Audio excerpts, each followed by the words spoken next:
Guys, welcome to this video. I will show you how to fix sound problem on Disney Solitaire game.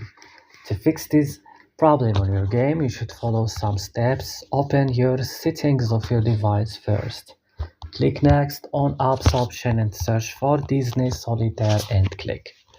Scroll down this list, click on storage and click clear cache. So you have to back, click at 4, stop now, click OK. Come guys to Play Store or App Store and update Disney Solitaire. Restart here now your device and that's all. Don't forget to like and subscribe and bye.